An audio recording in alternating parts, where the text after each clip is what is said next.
Middle east फिर से धधकने लग गया है, लोग ढूंढ रहे हैं आपको।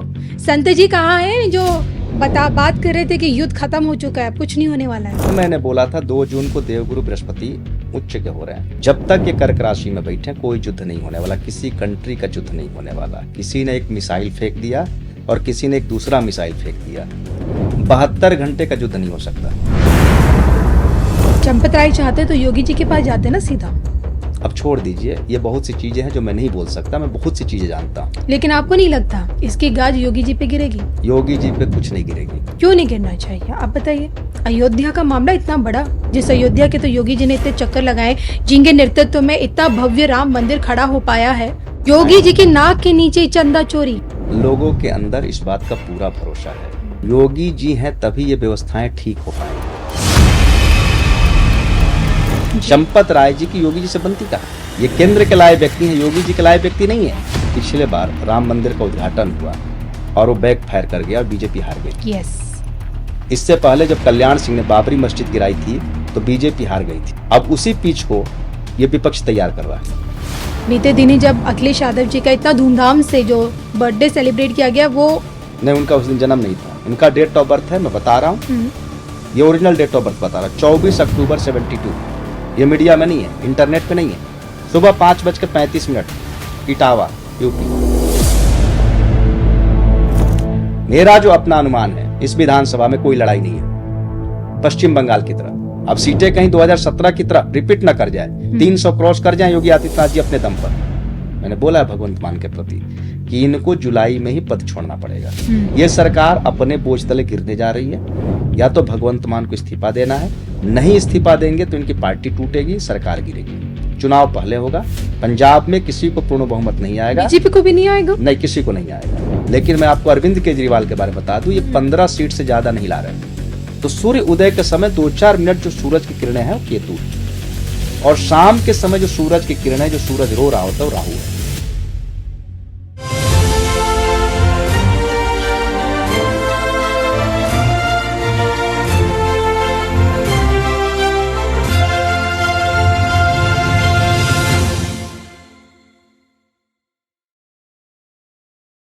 नमस्कार, धर्म ज्ञान के दर्शकों का स्वागत है। मैं हूं आपके साथ कविता राणा। राम मंदिर के कथित चंदा घोटाले के चलते क्या सच में योगी आदित्यनाथ की कुर्सी खतरे में आ जाएगी? आखिरकार अखिलेश यादव की ओरिजिनल कुंडली क्या कहती है? खामनेई के राजकीय अंतिम संस्कार के बाद ही मिडिल ईस्ट शांत हो पाएगा? और सबसे बड़ा सवाल तो ये कि क्या इस बार अरविंद केजरीवाल पंजाब से भी हाथ धो बैठेंगे? इन्हीं सवालों में छिपी भविष्य की पिक्चर क्या कहती है, ये जानने के लिए आज एक बार फिर धर्म ज्ञान में हमारे साथ मौजूद हैं जाने माने ज्योतिष, जो अपनी अकाट्य भविष्यवाणी के लिए दुनिया भर में जाने जाते हैं। स्वागत करते हैं संत जी का, संजीव आनंद। स्वागत है सर आपका। जय श्री राम, हर हर महादेव, राधे राधे। जय श्री राम, हर हर महादेव, राधे राधे। संत जी, आप एक बार पुनः धर्म ज्ञान में आए, आपने अपना कीमती समय दिया है, उसके लिए आपका सबसे पहले तो आभार। और सबसे बड़ा सवाल तो आज यही है आपसे लोगों का, विश्व युद्ध को लेकर। 2 जून के बाद युद्ध के बादल छट जाएंगे, लेकिन सोचिए कि अभी युद्ध विराम को 2 हफ्ते भी नहीं बीता था, लेकिन सैन्य टकराव अभी भी है ईरान अमेरिका के बीच। मिडिल ईस्ट फिर से धधकने लग गया है, लोग ढूंढ रहे हैं आपको। संत जी कहाँ हैं जो बात कर रहे थे कि युद्ध खत्म हो चुका है, कुछ नहीं होने वाला है? मैंने युद्ध पे बोला था 19 मार्च को जी कि 10 अप्रैल के बाद युद्ध नहीं होगा। युद्ध विराम 8 अप्रैल को हुआ। फिर मैंने बोला था 2 जून को देवगुरु बृहस्पति उच्च के हो रहे हैं, जो ये युद्ध होने ही नहीं देंगे जी, और ये रहेंगे नवंबर लास्ट तक कर्क राशि में। जब तक ये कर्क राशि में बैठे कोई युद्ध नहीं होने वाला, किसी कंट्री का युद्ध नहीं होने वाला। किसी ने एक मिसाइल फेंक दिया और किसी ने एक दूसरा मिसाइल फेंक दिया, 72 घंटे का युद्ध नहीं हो सकता। और ये कब तक नहीं होगा 72 घंटे वाला युद्ध? नवंबर तक। ओके। जब तक उच्च के बृहस्पति हैं, शनि के ऊपर दृष्टि डालेंगे, कोई युद्ध नहीं होगा। दूसरा नंबर, रोज सुनने में आता आज युद्ध होगा, कल युद्ध होगा, कोई युद्ध नहीं होने वाला। हाँ, किसी ने 1 घंटा कहीं बम फेंक दिया, किसी ने 1 घंटा कहीं बम फेंक दिया। अब 2 जून को देवगुरु बृहस्पति उच्च के हो चुके हैं, ये कोई युद्ध नहीं होने वाला, न पूरे जुलाई, न पूरे अगस्त, न पूरे सितंबर, न पूरे अक्टूबर। अभी बुध बकरी हो गए कर्क राशि पर, और एक कर्क राशि पे बुध बकरी हुआ, 1 जुलाई को, और ये रहेंगे 25 दिन बकरी रहते बुध एक राशि पर। कर्क राशि से बुध बकरी होकर के मिथुन राशि पर आ रहे हैं 6 या 7 जुलाई को। मिथुन राशि की स्थिति खराब होने जा रही है। राशि के ऊपर अगर बुध बकरी हो जाए तो उस राशि की स्थिति खराब होती है। मिथुन राशि के ऊपर सूरज भी चल रहा है 15 जून से 15 जुलाई जी। और ये मिथुन राशि पर रहेंगे तकरीबन 5-6 अगस्त तक बुध। राशि का बुध खराब होता है, राशि के ऊपर बुध बकरी हो तो उस राशि की स्थिति खराब होती है। और तब तक 2 अगस्त को मंगल भी आ रहे हैं राशि के ऊपर। राशि का मंगल खराब होता है, व्यक्ति शेर के मुंह में होता है। Okay okay. तो जो मिथुन राशि 2 जून से उनकी स्थिति अच्छी हुई थी वह अभी स्थिति अच्छी होगी उनकी 15 सितंबर के बाद, क्योंकि राशि का सूरज 15 जून से 15 जुलाई रहता है। बुध बकरी होकर उनकी राशि के ऊपर आ रहा है, बकरी होकर रहेगा 25 जून तक। उसके बाद वो मार्गी होगा, फिर वो निकलेगा 5 या 6 अगस्त के आसपास, और तब तक मंगल आ जाएगा 2 अगस्त को, और ये रहेगा तकरीबन 45 दिन। तो अभी मिथुन राशि के लिए अच्छा नहीं। अच्छा, जितना समय मिथुन राशि के लिए अच्छा नहीं है तो किस तरह की चुनौतियां लोगों को सामने मानसिक दबाव, काम का बिगड़ना। मिथुन राशि वालों के लिए मैं पहले बोल रखा था राशि का जुपिटर खराब होता है, 2 जून से उनका समय बढ़िया आ रहा है। लेकिन जो छोटे छोटे ग्रह होते हैं वह आने के बाद दिखते हैं। जब मैंने बोला था उस समय मंगल ध्यान नहीं दिया था। मंगल 2 साल में एक बार राशि के ऊपर आता है। और मैंने पिछले पॉडकास्ट में भी आपसे सवाल किया था, आपके तमाम दर्शकों से, कि बुध सूरज के साथ रहता है जी, और वो अचानक बुध बकरी क्यों हो जाता है। सूरज बुध एक साथ रहते हैं। बकरी ग्रह का नियम है कि सूरज से 5 घर से 9 घर आगे जब कोई ग्रह होता है तो बकरी होता है, लेकिन सूरज बुध साथ साथ रहते हुए अचानक बकरी हो जाते हैं, एक घर आगे पीछे। इसका मैं आपको जवाब दे देता हूं, अभी तक किसी ने कोई इसका जवाब नहीं दिया था। हमेशा राहु से बुध को देखा जाता है 100 में 99%। राहु जिस राशि में बैठा है उस राशि से 6वें और 10वें जब बुध जाएगा तो बकरी हो जाएगा। इस सवाल का जवाब पंचांग बनाने वालों ने भी आज तक नहीं दिया था। एस्ट्रोलॉजर की बात तो छोड़ ही दीजिए, क्योंकि आजकल एस्ट्रोलॉजर तो लैपटॉप पे बैठते हैं, कुंडली सामने आ जाती है, हाथ से तो बनाते नहीं। मैंने 12 साल हाथ से कुंडली बनाई है, लेकिन तब भी सवाल का जवाब नहीं मिला। शुक्र भी साल में 2 साल में एक बार बकरी होता है, और शुक्र भी सूरज के आसपास ही रहता है, 2 घर आगे 2 घर पीछे। मैंने पहली बार आपसे सुना है कि शुक्र बकरी होता है, क्योंकि हाँ, अब तक मैंने कभी किसी की 2 साल में जुबान से एक नहीं सुनी बार की बात। शुक्र बकरी होता है, एक राशि में 4 महीना रहता है। 27 दिन में राशि परिवर्तन करता है, मगर शुक्र 2 साल में एक बार ये 4 महीना के लिए एक राशि में रुकता है, जिसमें 2 महीना बकरी रहता है, 1 महीना सीधा, 2 महीना बकरी, फिर 1 महीना सीधा। इसका अभी तक मैंने पकड़ नहीं पाया लॉजिक, लेकिन बुध को मैंने कम से कम 30-40 बार, तो साल में 3 बार बुध बकरी होता है जी, और मैं इसको ढूंढा। अभी कुंभ राशि में राहु है, कुंभ राशि से 6वें कर्क राशि पड़ती है। कर्क राशि में बुध बकरी हो गया, अब वो बकरी होकर वापस बेशक मिथुन राशि में आ जाए, क्योंकि अभी राहु की डिग्री कम है, तो इसलिए वो बकरी होकर आ रहा है। फिर राशि से दशम जब बुध जाएगा, राहु से दशम, राहु जिस राशि में चल रहा है वहां से दशम जब जाएगा, तो राहु कुंभ में है तो दशम वृश्चिक पड़ती है, तो वृश्चिक में बकरी होकर तुला में, बकरी होकर तुला में वापस चला जाए। 100 में 99%। कई बार ट्रू राहु और छाया राहु, कई बार ट्रू राहु पहले आती है, छाया राहु बाद में जाती है, तो उसमें एक घर आगे पीछे का फर्क पड़ता है। लेकिन राहु के मूवमेंट पे ही बुध के बकरी और मार्गी होने का सिस्टम, इस बात को ध्यान रखें। बिल्कुल। अब जब मकर राशि में बुध राहु जाएगा तो मकर राशि से 6वें पड़ती है मिथुन राशि, और मकर राशि से 10वें राशि पड़ती है 7, 8, 9, 10 तुला राशि। अब जब मकर राशि में राहु होगा तो मिथुन और तुला में बुध बकरी होगा। अलग बात है कि तुला में बकरी होकर कन्या में चला जाए और मिथुन में बकरी होकर वृष में आ जाए। अभी मैं शुक्र का ढूंढ नहीं पाया कि शुक्र चलते चलते 2 साल बाद, जैसे सूरज से जब 2 या 3 घर आगे जाता है तो बकरी हो जाता है, लेकिन वो किसी खास राशि में ही क्यों बकरी होता है। ओके। जैसे अभी 2025 में वो मीन राशि पे बकरी था, अब वो मीन से तुला में जाके बकरी होगा। अब जब शुक्र तुला राशि में जाएगा तो 4 महीने के लिए उसमें रहेगा। तो अभी पकड़ नहीं पा रहा हूं, क्योंकि मैंने अभी तक जितनी बार देखा है शुक्र को बकरी हुए, जितनी बार, इन्हीं 2 राशियों में देखा आपने? नहीं, धनु जी। मीन, तुला। वृष और तुला। Okay okay okay. इससे पहले वृष में था, हम्म। इससे पहले धनु में था। लेकिन अभी मैं अंतिम सत्य नहीं बोल सकता, क्योंकि मैं अभी टटोल रहा हूं, क्योंकि मेरे पास भी वक्त का अभाव होता है। मैं ये लगा नहीं सकता कि 2 साल बाद शुक्र किस राशि में बकरी हो, फिर 2 साल बाद किस राशि में बकरी हो रहा है। लेकिन 7-8 सालों के तजुर्बे में मैंने देखा है कि धनु, तुला, वृषभ और मीन में ही बकरी हुआ है। अच्छा, मैं आपसे जानना चाहती हूँ कि किस महीने से मिडिल ईस्ट में एक परमानेंट शांति आ जाएगी? ये शांति परमानेंट तो नहीं आने वाली, ओके। ऐसे ही चलेगा, युद्ध नहीं होगा।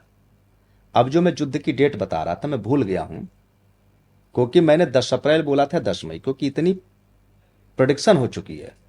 लेकिन मैंने बोला था क्योंकि 4 मई को तो बंगाल चुनाव का रिजल्ट था, हम्म। तो ऑटोमेटिक है कि मैंने 10 अप्रैल बोला था और 8 अप्रैल को युद्ध बंद हुआ था। जी। और ये फरवरी लास्ट में जब खिमनेई की हत्या हुई थी, उस समय सूरज और राहु सेम डिग्री के थे। कुंभ राशि में सूरज 15 फरवरी से 15 मार्च रहते हैं, और ये सूरज राहु की जो लड़ाई हुई थी 26-27 फरवरी के आसपास हुई थी। खिमनेई की हत्या फरवरी लास्ट में जी हुई जी थी। जी। फिर पूरा मार्च खराब गया। और मैंने बोला था कुंभ राशि के लिए कि 5 फरवरी से लेकर 10 अप्रैल का समय खराब है, और ये फरवरी में ही सारे ग्रह कुंभ राशि में लड़ाई कर रहे थे। तो ये युद्ध चला था, ये 8 अप्रैल को बंद हुआ था। अब इस तरह का युद्ध इस साल कहीं किसी कंट्री में नहीं होगा। 24 घंटे का भी युद्ध नहीं होगा, 24 घंटे का भी, कि किसी ने लगातार 24 घंटे युद्ध हो रहे हैं। हाँ, किसी ने 2-4 मिसाइल फेंक दी, जब सामने वाला जवाब देने के लिए 2-4-6 मिसाइल फेंक दिया। ये नवंबर तक कोई युद्ध नहीं होगा। नवंबर में जब सिंह राशि में बृहस्पति प्रवेश करेंगे, तो सिंहस्थ बृहस्पति इतने बुरे नहीं होते। ये कंप्रोमाइज हो जाना चाहिए 15 अगस्त से 15 सितंबर के बीच में। ओके। जी, युद्ध कोई बड़ी बात नहीं। चलिए, आपने हमें मैं अपने चैनल पे भी जब युद्ध के बारे में बोलता हूँ, लाइव बैठता हूँ, तो लोग यही सवाल करते हैं युद्ध तो रोज होने की स्थिति है। मैंने कभी नहीं होगा, ये रोज सवाल आते हैं। मेरा चैनल एस्ट्रो संत जी, जो लोग मेरे को जानते हैं, मेरे चैनल से जुड़े, उस पर भी मैं रोज एक अच्छी वीडियो जरूर डालता हूँ। बिल्कुल। तो जैसे कि संत जी ने बताया, आप इनसे अगर आपको रोज़ मिलना है तो आप एस्ट्रो संत जी के यूट्यूब पेज पे जाके इनसे सीधा संपर्क कर सकते हैं। इनके डेली वीडियोस उस पे पब्लिश होते हैं, पब्लिक होते हैं, तो वहाँ आप उन वीडियोस को देख सकते हैं।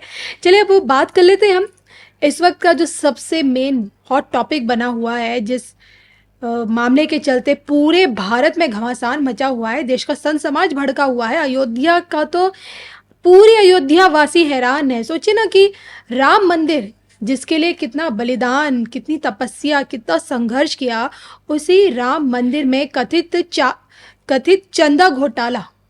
सोचिए, रामलला के आगे से उनके खजाने में जो लूटपाट मचाई गई है, क्या मैं ये समझूं कि क्या इसके चलते अब योगी आदित्यनाथ जी की कुर्सी खतरे में है? इस वक्त सोचिए ना, ये मामला कब खुला है? जस्ट इलेक्शन से जस्ट 6 महीने पहले, क्योंकि अब 6 महीने बाद देखिए ना, इलेक्शन है यूपी का सबसे बड़ा। 2 जून 2026 को देवगुरु बृहस्पति उच्च के होते हैं। बृहस्पति को भगवान विष्णु भी बोला गया है, जी जी। और भगवान विष्णु के अवतार थे भगवान श्री राम। कर्म आप कोई भी करेंगे, बृहस्पति अपना प्रभाव देते ही हैं। ओके। 2 जून 2026 को देवगुरु बृहस्पति उच्च के होते हैं, और रामलला के मंदिर में जो चोरी हो रही थी, इसका रहस्योद्घाटन होता है। सब जल जाएंगे। ये चोरी कुंभ के मेले में ज्यादा हुई है। कुंभ का जो मेला था 2023 या 24 में, उसमें जबरदस्त चढ़ावाया, जबरदस्त चोरी हुई है। जब ये महाकुंभ की आप हाँ, इसकी बात कर रहे हाँ, हैं? महाकुंभ। नहीं, आप कैसे कह सकते हैं? बोल रहे हैं जो पकड़े गए 8 कि उस समय सबसे ज्यादा चढ़ावा, और उसी समय से चोरी शुरू हो गई। ओके। ये जो 8 लोग पकड़े गए हैं, टिन्नू यादव या जो भी हैं, वो लोग कह रहे हैं एसआईटी को। एसआईटी ये भी पता लगा चुकी है कि अनिल मिश्रा 40% कमीशन लेते थे, उन्हीं के सारे स्टाफ भर्ती थे। चंपत राय जी 2 महीना पहले गए थे एफआईआर करने, ये जनवरी में पता लग गया था चंपत राय जी को। चंपत राय जी ने लेटर लिखा था विश्व हिंदू परिषद को, और प्लस वो मोहन भागवत जी से मिलकर आए थे इस मामले को पूरा। फिर वो गए थे मुकदमा दायर करने, उन्होंने कुछ पैसे रिकवर किए। वह कोई लड़का है मिश्रा करके, उसके घर से पैसे मिले थे, एफआईआर करने थाने जा रहे थे। अनिल मिश्रा ने किसी से बात कराई, उसके बाद वापस आ गए। इस पूरे मामले में चंपत राय जी भी फंस गए। आप कितने चरित्रवान हैं, कितने सच्चरित्र, बात की बात है। आपकी जिम्मेदारी थी पूरी व्यवस्था को सुचारू ढंग से संचालित करना जी। और चंपत राय जी की कमी बताऊं, कोई अगर कमी की बात करता था तो भड़क जाते थे, सुनते ही नहीं थे। ये जो मंदिर के जो जमीन लिए गए इसमें करोड़ों नहीं अरबों के घोटाले हुए। जो किसानों की जमीन थी, जिनकी जमीन थी, उनकी जमीन है 100 रुपये की, हो गया साहब ये 200 की है। अंदर से 100 रुपये लेके गए। खूब धांधली, अरबों रुपये की धांधली हुई है। चलो वहां तक तो किसी ने कुछ ध्यान नहीं दिया।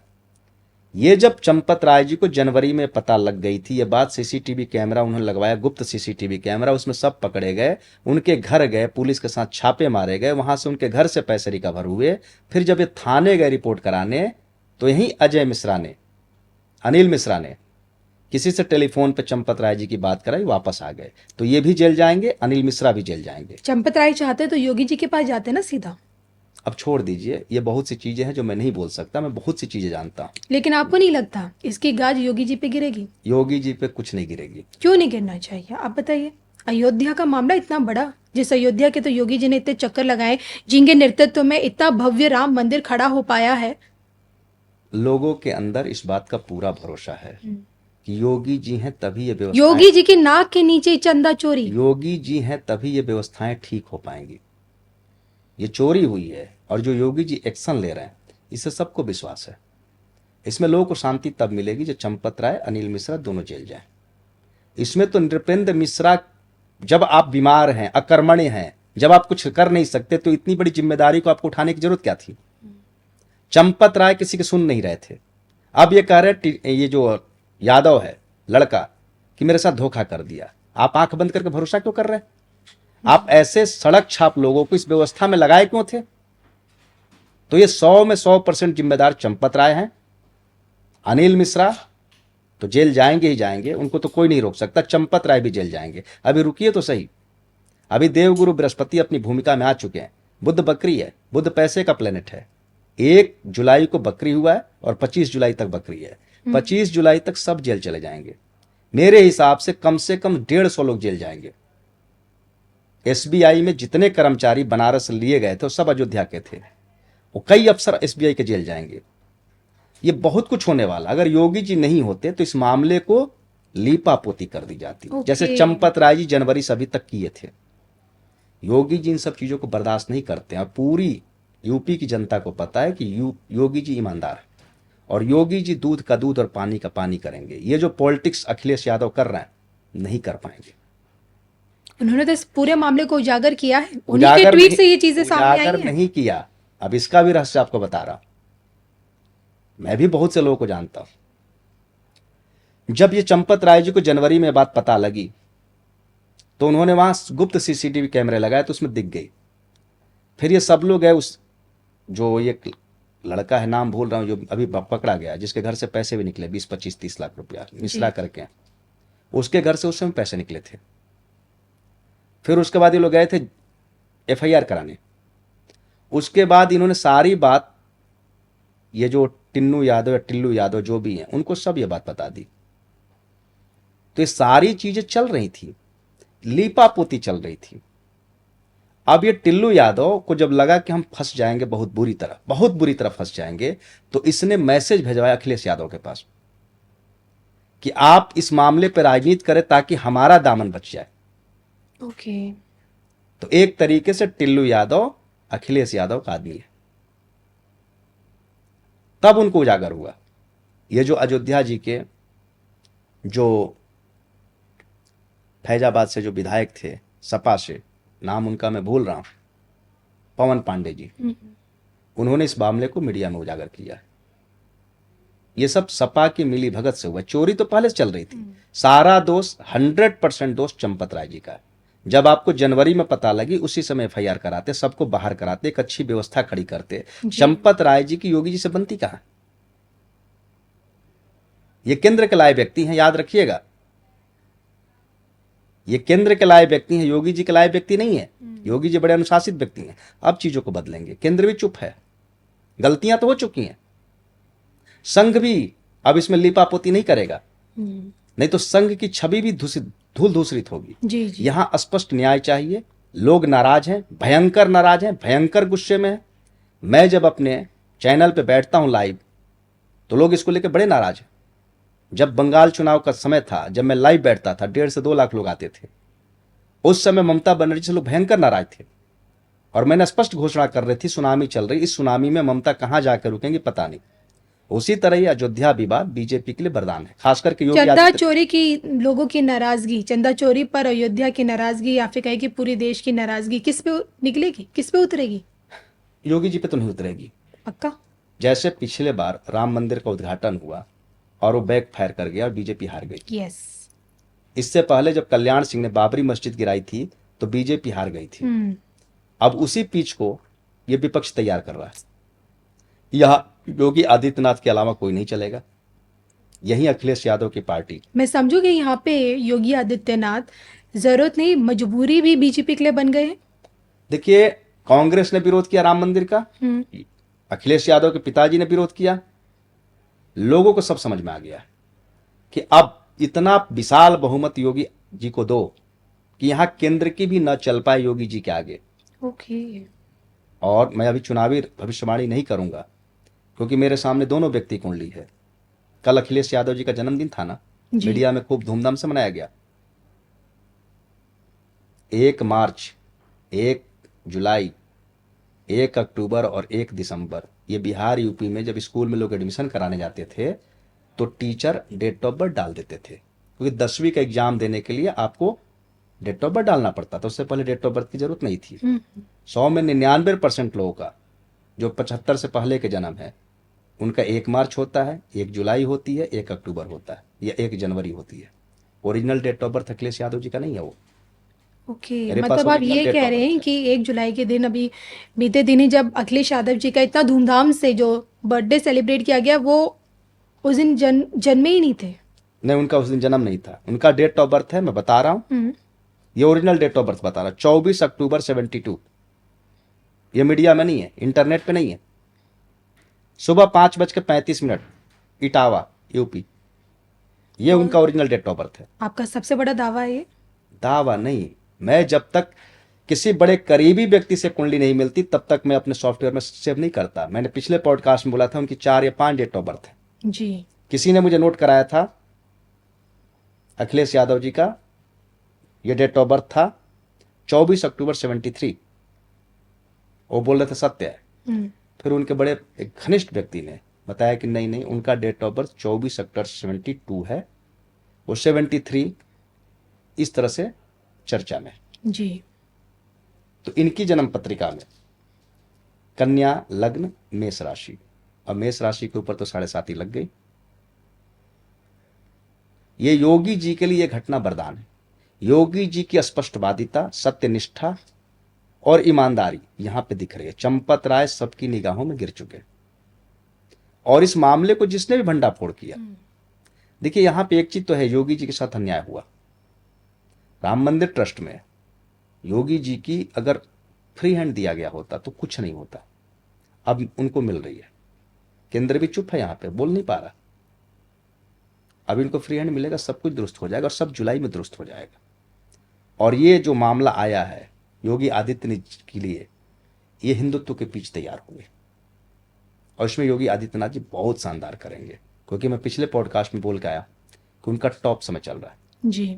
और ये चलेगा 2028 फरवरी तक टॉप समय।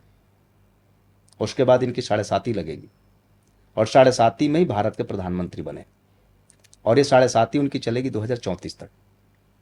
तो मुझे एक बात समझाइए, 7.5 में आप योगी जी के तो प्रधानमंत्री की बनने की भविष्यवाणी कर रहे हैं, लेकिन अखिलेश यादव जी को ये 7.5 जो लग रही है या फिर लग भी चुकी है, इसमें आप उनके लिए कुछ नहीं है?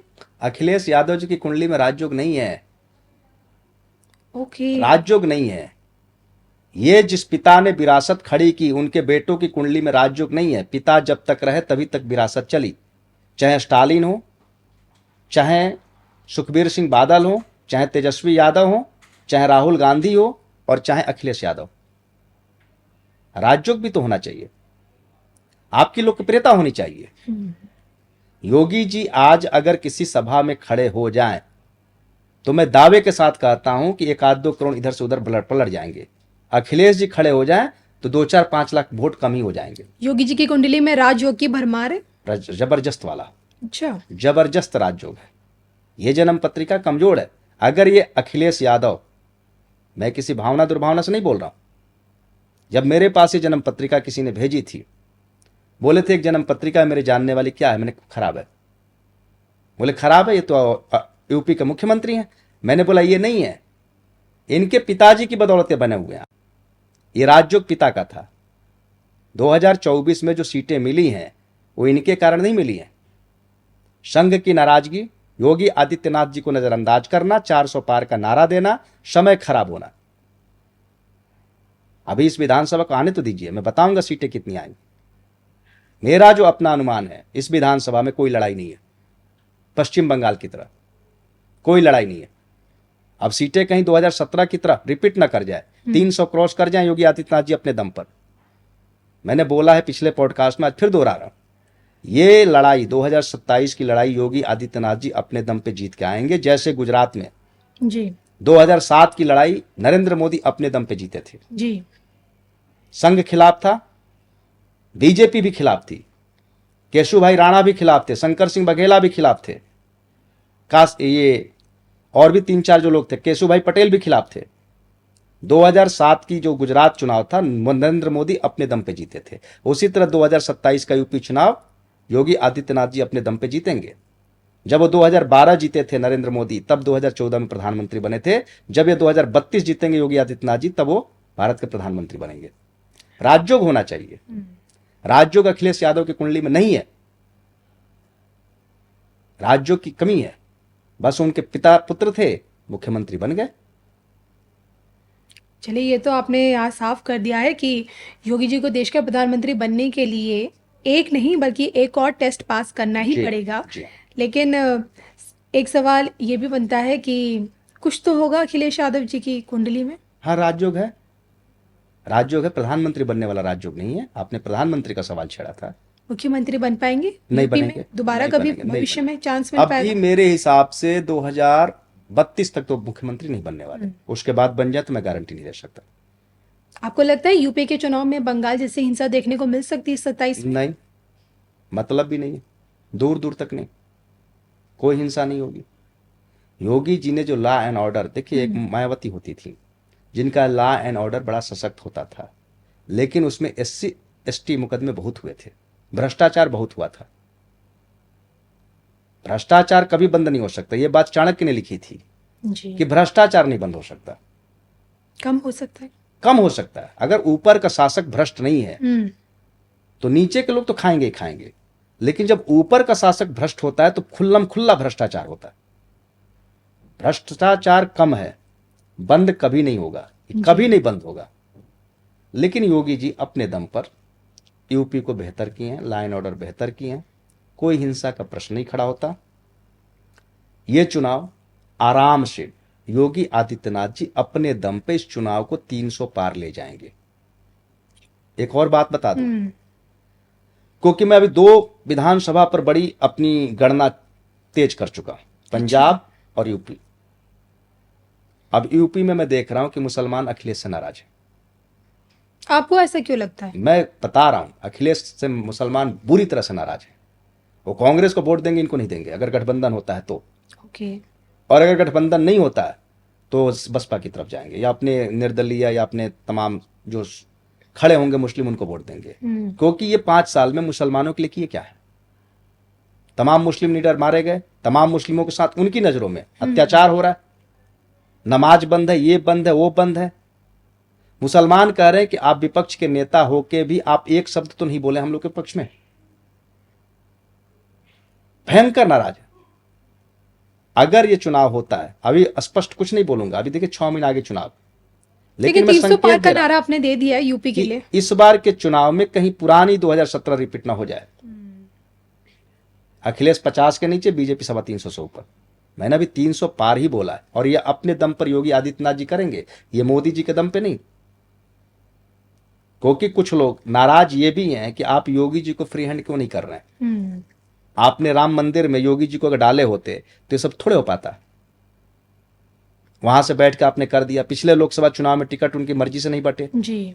अगर इनको फ्री हैंड दे दे तो अखिलेश कहीं दूर दूर तक नहीं दिखाई देंगे, क्योंकि कुंडली का सबसे बड़ा राजयोग है। अखिलेश यादव की कुंडली में भी राजयोग है, रहेंगे विपक्ष में 15-20 साल, प्रधानमंत्री बनने वाली कुंडली नहीं है। तो आपको लगता है कि भारत के भविष्य में अब योगी जी की डिमांड है आगे? 101%। इस राम मंदिर में जो चंदा चोरी का प्रकरण हुआ है, इसमें योगी जी की छवि चमक गई है। लोगों को पूरा भरोसा है कि सब जेल जाएंगे, चाहे केंद्र बचाने की कोशिश करे या संघ बचाने की कोशिश करे। चंपत राय को भी जेल जाना है, अनिल मिश्रा तो आज जाए या कल जाए, उनको तो 100% जाना है। यहां चंपत राय जी ने कल बोला था कि मैं ये कलंक लेकर अयोध्या से नहीं निकलूंगा। कलंक लगने क्यों दिए? मेरे कई लोग कहते थे कि जब हम लोग जाके कोई उनसे शिकायत करते थे वो गुस्सा हो जाते थे, सुनते ही नहीं थे। मुझे लगता था कि वो अयोध्या जी को मालिक हो गए। आपके पास कोई आता है तो उसकी बात को सुनो, कुछ दम है कि नहीं दम है। जब आपने सीसीटीवी कैमरे लगाए तो आप टिन्नू यादव को बता रहे हैं कि चोरी हो रही है, वहीं चोरी का अगुआ अनिल मिश्रा के 400 लोग अयोध्या जी के अंदर काम कर रहे थे, बैंकिंग सिस्टम के द्वारा और ये घोटालों के द्वारा जी। तो इन लोगों को तो बहुत कड़ी से कड़ी सजा मिलनी चाहिए। जनता बुरी तरह से नाराज है। अब वहां के वकीलों ने बोला है कि हम इनके मुकदमे नहीं लड़ेंगे, बहुत बुरी तरह से नाराज है। और ये योगी जी के लिए वरदान है। अकेला योगी जी यूपी का चुनाव ले जाएंगे अपने दम पे, अगर उनको फ्री हैंड दे दिया जाए। चलिए, आपकी भविष्यवाणी में तो चलिए कई चीजें बाहर निकल के आई हैं, 300 पार और अभी अकेले मैं अपने दम स्पष्ट पे नहीं यूपी बोला जीतना। हूं, मैं बोलूंगा चुनाव के डेट आने पर। मैं सीट भी बताऊंगा, परसेंट भी बताऊंगा और अखिलेश की भी सीट बताऊंगा। मेरी 2 कैलकुलेशन चल रही है, पंजाब और यूपी। पिछली बार मेरे कैलकुलेशन में थे 2, आसाम और पश्चिम बंगाल। जी इस बार नंबर 1 पे यूपी रहेगा, नंबर 2 पे पंजाब रहेगा। बिल्कुल। और मेरी पूरी कोशिश है कि जैसे जैसे यूपी का चुनाव पास आएगा तो मैं आपसे पूछूंगी कि अखिलेश इस बार अपनी सीट निकाल पाते हैं, नहीं निकाल पाते हैं, योगी जी अपनी सीट पे कितने वोटों से जीतेंगे। बहरहाल मैं चलना चाहूंगी पंजाब की तरफ और अरविंद केजरीवाल, बताइए ना क्या लगता है आपको कि पंजाब क्या केजरीवाल जी के हाथ में रह पाएगा? भगवत मान कुछ कमाल दिखा पाएंगे? देखिए, अरविंद टेढ़ी खीर है पंजाब को जीतना बीजेपी के लिए। अमित शाह जी लग चुके हैं। मैं आप बंगाल भी जितना टेढ़ी खीर था, यस दिल्ली भी जितना टेढ़ी खीर था। जी। पंजाब की डेमोग्राफी अलग है। वहां के जो सरदार जी लोग हैं बीजेपी को पसंद नहीं करते, वो 40% है। 60% में पिछड़ी जाती है, शेड्यूल कास्ट है और हिंदू आबादी है। अरविंद केजरीवाल का राजयोग 2024 में बंद हो गया। मैं जब अपने चैनल पे वीडियो बनाता हूं तो मैं आजकल कई राजनेताओं की कुंडली पे विश्लेषण कर रहा हूं। एक दिन मैंने नितिन गडकरी जी के ऊपर किया, अच्छा। एक दिन मैंने राजनाथ जी के ऊपर किया, एक दिन मैंने अरविंद केजरीवाल के ऊपर किया। अब मैं किसी दिन अखिलेश यादव के ऊपर भी करूंगा और किसी दिन योगी आदित्यनाथ जी के ऊपर भी करूंगा। 2024 में इनका राजयोग समाप्त हो गया और इनकी कुंडली जो अरविंद केजरीवाल जी कुंडली है, मैं इनके जब घर गया था, इनकी माता जी ने बुलाया था, तब से मेरे पास है। और ये 2018 से मेरे पास है कुंडली ओरिजिनल। नितिन गडकरी जी की ओरिजिनल कुंडली मेरे पास है। मैं इंटरनेट के डेट ऑफ बर्थ को नहीं मानता, याद रखिएगा। मैं आज जो अखिलेश यादव के बारे में बोल रहा हूं जी वो ओरिजिनल डेट ऑफ बर्थ के आधार पे बोल रहा हूं। योगी जी के बारे में जो बोल रहा हूं ओरिजिनल डेट ऑफ बर्थ के आधार पे बोल रहा हूं। मैं कल हंस रहा था कि कल अखिलेश यादव का जन्मदिन था। मैं जब देखा तो डेट ऑफ बर्थ है ही नहीं। उनको ही पता होगा, लेकिन डॉक्यूमेंट्स में जो लिखा है पूरी दुनिया आपको उसी दिन धन्यवाद देगी। जी। अरविंद केजरीवाल का राजयोग समाप्त हो गया 2024 में। 2024 में वो जेल जाते। उनकी शनि की महादशा लग चुकी है, सिंह लगन की कुंडली। शनि नीच का होकर भाग्य स्थान में बैठा है। जिनको विस्तार से जानना हो मेरे चैनल पे जाकर देखेंगे, अरविंद केजरीवाल पर मैंने पूरी वीडियो बना रखी। एस्ट्रो सन जी मेरे चैनल का नाम। तो अरविंद केजरीवाल का नीच का शनि और सिंह लगन में शनि मार्केश होता है। दिल्ली हारते हैं फरवरी 2025 में, जी। पंजाब की तरफ भागते हैं। वहां भी बेअदबी का जो मामला उभरा है, उच्च के बृहस्पति ने उभारा है। वो मामला पुराना था, 7-8 साल पुराना था। उसमें जो बड़ी गंदी हरकत कर रहे हैं, गुरुओं के ऊपर शराब छिड़क रहे हैं और ये नंगे घूम रहे हैं, मास्टर बेस्कन कर रहे हैं, ये सब बहुत ही मतलब देख के घृणा होती है। जब इन लोगों को कहा गया कि आप इसकी फॉरेंसिक जांच कराओ 2 अच्छे फॉरेंसिक लैब से, तो इन लोगों को कोई नहीं मिला, तो सेटिंग करके पुलिस वालों को और गुड़गांव में आकर के फॉरेंसिक लैब कराते हैं, और दोनों फर्जी लैब थे। और जिसने पैसा लिया था 10 लाख रुपया, उसी ने जाकर के गुड़गांव पुलिस को कंप्लेन कर दी, और गुड़गांव पुलिस ने दोनों को उठा लिया। 2 पुलिस वाले नप गए। इस पर भगवंत मान एक शब्द नहीं बोले, अरविंद केजरीवाल एक शब्द नहीं बोले, राम मंदिर पे बोल रहा है। और जो उन्होंने गुरुद्वारे वालों ने फॉरेंसिक रिपोर्ट कराई वो 100% सच है। बेअदबी का मामला है, इनको जाना है। मैंने बोला है भगवंत मान के प्रति कि इनको जुलाई में ही पद छोड़ना पड़ेगा। ओके। इनको मुख्यमंत्री पद छोड़ना पड़ेगा। और दूसरा नंबर, वहां चुनाव समय से पहले हो सकते हैं, पंजाब के नवंबर में भी हो जाए, तो आप आश्चर्य मत करिएगा। ये सरकार अपने बोझ तले गिरने जा रही है। या तो भगवंत मान को इस्तीफा देना है, नहीं इस्तीफा देंगे तो इनकी पार्टी टूटेगी, सरकार गिरेगी। चुनाव पहले होगा, वहां किसी को पूर्ण बहुमत नहीं आएगा। पंजाब में किसी को पूर्ण बहुमत नहीं आएगा, बीजेपी को भी नहीं आएगा, नहीं किसी को नहीं आएगा। लेकिन मैं आपको अरविंद केजरीवाल के बारे में बता दूं, ये 15 सीट से ज्यादा नहीं ला रहे, मिनिमम 10 अधिकतम 15, इससे ऊपर इनकी सीटें नहीं आएंगी। बीजेपी कोशिश करेगी कि हम 40 सीट पर पहुंच जाए। मुझे लगता है बीजेपी 40 से नीचे रहेगी। लेकिन अगर बीजेपी 40 भी क्रॉस कर गई, अभी 4-6 महीना पहले बोलना कठिन है, क्योंकि अभी मिथुन राशि के ऊपर जो मंगल आया, ये मेरे दिमाग से छूट गया था। राशि का मंगल व्यक्ति शेर के मुंह में होता है। 2 अगस्त को आ रहा है और तकरीबन 16-17 सितंबर तक रहेगा जी। मिथुन राशि के ऊपर बुध बकरी होकर आ रहा है। ये बहुत खराब है। ये उतना खराब नहीं है जितना कुंभ राशि पे था, क्योंकि वहां राहु बैठा था। अगर यही मिथुन राशि पर राहु या शनि बैठा होता, फिर बुध बकरी हो जाता और फिर मंगल आ जाता, मिथुन राशि वालों की बैंड बज जाती। तो मिथुन राशि जितनी भी जल्दबाजी में है, मेरे हिसाब से 15 सितंबर तक वो शांत रहें। अभी उनका समय खराब चल रहा है।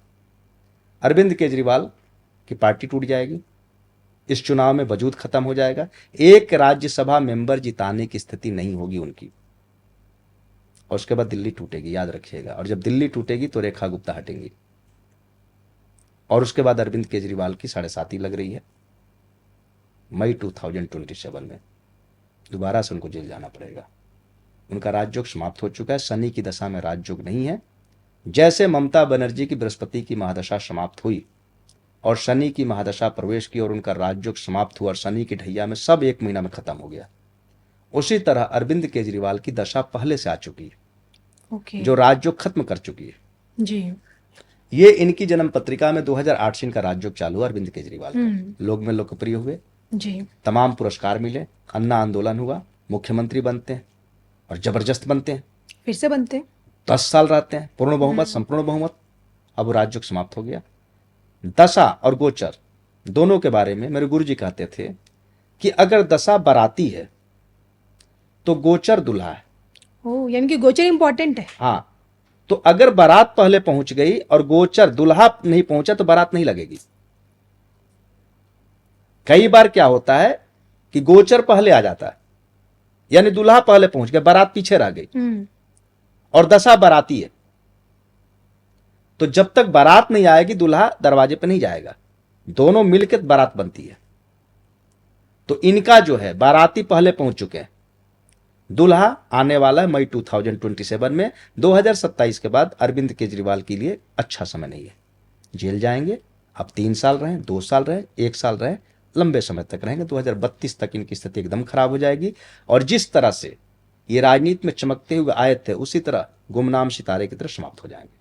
चलिए, केजरीवाल जी की तो दोबारा से जेल जाने की आपने भविष्यवाणी कर दी है, लेकिन मेरे लिए हैरानी वाली बात यह है कि आप रेखा गुप्ता जी के लिए इतनी बड़ी भविष्यवाणी कर रहे हैं कि हट जाएंगे। अभी 3 मुख्यमंत्री हटेंगे।